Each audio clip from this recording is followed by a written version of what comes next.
Rising food prices are no longer just an economic story. They're now showing up directly on people's plates. From Americans cutting back on beef to Japan facing a rice price shock and developing economies struggling with cooking oil and wheat, food inflation is quietly changing what the world eats. Take a look at our News and Numbers report on this.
As the dust in West Asia appears to have settled down, tensions between Russia and Ukraine are now simmering.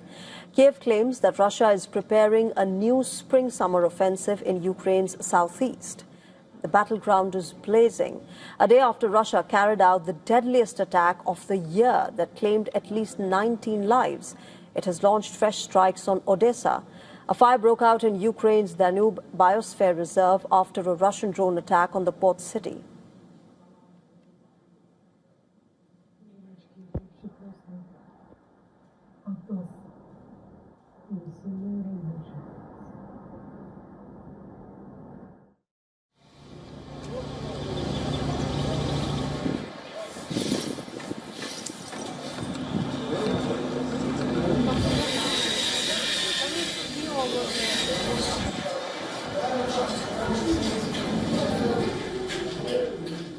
Now, Ukraine has been striking back as well. It has launched a drone attack on Russia's Black Sea port of Tuapse.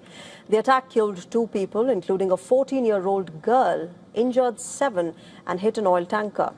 Now, remember, Tuapse is one of Russia's major southern ports, serving as an oil product export hub and handling dry bulk cargo such as coal and fertilizer. It is also home to a major oil refinery. Now, the before and after satellite images showed the impact of a Ukrainian drone attack on Russia's Black Sea port of Tuapse, with smoke visible at the site in images taken after the strike. A report by the Financial Times says that Russia plans to capture Ukraine's Donbas by September this year.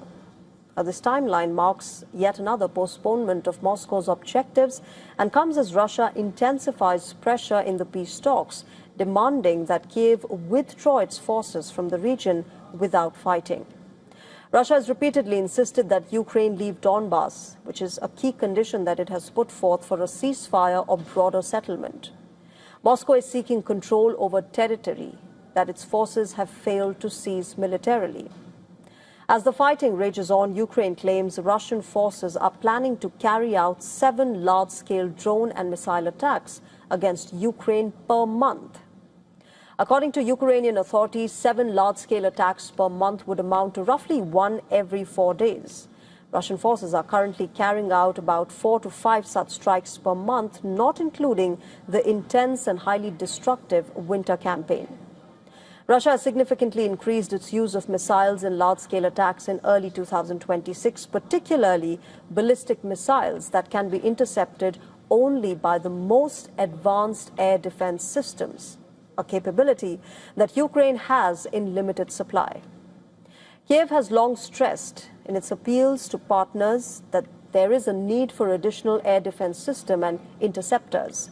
In fact, President Volodymyr Zelensky says that the shortage of missiles for US-produced Patriot systems could not be any worse. He has instructed Ukraine's Air Force commander to reach out to partners that had pledged missiles for the Patriot system as well as other defense systems. All right, moving on. Route 66, the iconic 2,400-mile highway connecting Chicago to Los Angeles, is marking its 100th anniversary this year. But the Centennial celebrations are facing an unexpected challenge, which is a sharp surge in fuel prices. Global oil supply disruptions are pushing gasoline prices higher. In parts of California, fuel prices have climbed as high as nearly $10 per gallon, significantly increasing the cost of long-distance road travel. Route 66 is something that you have to drive through.